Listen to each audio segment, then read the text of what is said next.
आज हम भारत के नए क्रिमिनल लॉ यानी भारतीय न्याय संहिता या बीएनएस के बारे में बात करेंगे।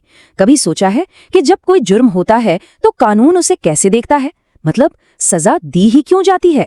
चलिए आज इसी दिलचस्प सवाल का जवाब ढूंढते हैं। तो सबसे पहले इस एक सवाल पर सोचते हैं, समाज को एक अपराधी को किस नजर से देखना चाहिए? क्या वो कोई दुश्मन है जिसे कुचल देना चाहिए, या एक मरीज है जिसका इलाज होना चाहिए, या फिर एक बच्चा जिसे बस अनुशासन सिखाने की जरूरत है? देखिए, इसका जो भी जवाब होगा वही सजा के पीछे की पूरी फिलॉसफी को तय करता है। ये समझने के लिए कि कोई भी जस्टिस सिस्टम सजा क्यों देता है, हमें 4 मेन थ्योरीज को समझना होगा। ये वो फिलॉसफी है जो बताती हैं कि सजा का मकसद आखिर है क्या। तो हमारे पास ये 4 मेन आइडियाज हैं। पहला है डिटेरेंट, यानी दूसरों को डराकर अपराध करने से रोकना, एक मिसाल कायम करना। फिर आता है रेट्रिब्यूटिव, मतलब आंख के बदले आंख वाला हिसाब।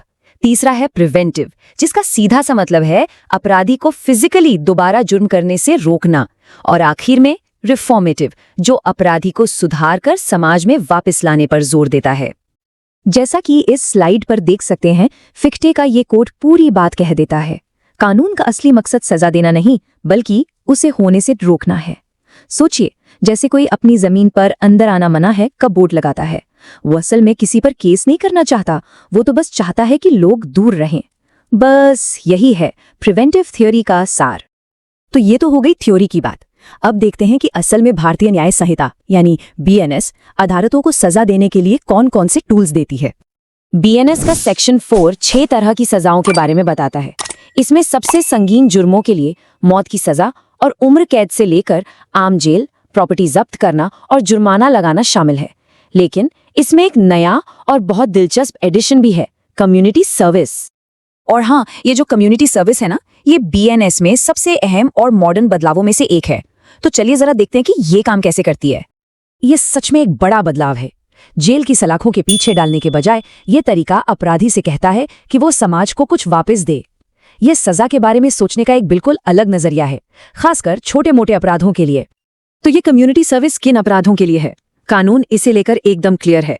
यहाँ बात हो रही है छोटे मोटे अपराधों की, जैसे 5,000 रुपए से कम की चोरी, नशे में पब्लिक में हंगामा करना या मानहानि जैसे मामले। अच्छा, सजा देना तो एक बात हो गई, पर उसे लागू कैसे किया जाता है और क्या उसे बदला भी जा सकता है? चलिए अब इसे कंट्रोल करने वाले नियमों को देखते हैं। सरकार के पास एक बहुत पावरफुल टूल होता है जिसे कम्यूटेशन कहते हैं। इसका सीधा सा मतलब है कि वो एक बड़ी सजा को छोटी सजा में बदल सकती है, और इसके लिए अपराधी की सहमति की भी जरूरत नहीं होती। और ये देखिए, नए कानून में एक बहुत बड़ा बदलाव आया है। अब मौत की सजा को उम्र कैद में बदला जा सकता है, और उम्र कैद की सजा को कम से कम 7 साल की सजा में। ये एक बहुत बड़ा शिफ्ट है। लेकिन तब क्या होगा जब सजा जुर्माने की हो और अपराधी उससे भरे ही नहीं?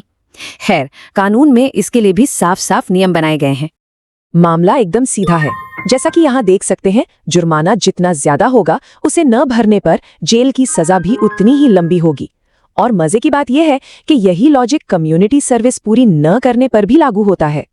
कानून की किताबों के अलावा अदालतें सजा तय करते समय कुछ गाइडिंग प्रिंसिपल्स को भी ध्यान में रखती हैं, जो सालों से लैंडमार्क फैसलों से बने हैं। आइए देखते हैं कि ये क्या है। तो सबसे पहला और जरूरी सिद्धांत है प्रोपोर्शनैलिटी। सीधे शब्दों में कहें तो सजा जुर्म के हिसाब से होनी चाहिए, न बहुत ज्यादा न बहुत कम, लेकिन साथ ही इसे अपराध को रोकने और अपराधी के सुधार जैसे बड़े लक्ष्यों को भी बैलेंस करना होता है। और हाँ, यहाँ एक जरूरी बात भी है, अदालतें जरूरत से ज्यादा हमदर्दी नहीं दिखा सकती।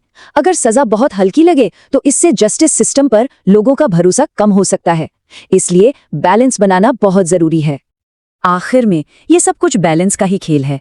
जैसा कि ये कोर्ट बहुत खूबसूरती से कहता है, अदालतों को रिट्रिब्यूटिव जस्टिस यानी सजा और रेस्टोरेटिव जस्टिस यानी सुधार, इन दोनों के तराजू को बराबर करना होता है ताकि एक सही नतीजे पर पहुंचा जा सके। तो भारतीय न्याय संहिता हमें एक नए रास्ते पर ले जा रही है, खासकर कम्युनिटी सर्विस जैसे आइडियाज के साथ। पर एक बड़ा सवाल भी खड़ा करती है, जैसे जैसे हमारा समाज बदल रहा है, वैसे वैसे न्याय के बारे में हमारे ख्यालों को भी कैसे बदलना चाहिए? ये एक ऐसा सवाल है जिस पर हमें और आपको सोचते रहना होगा।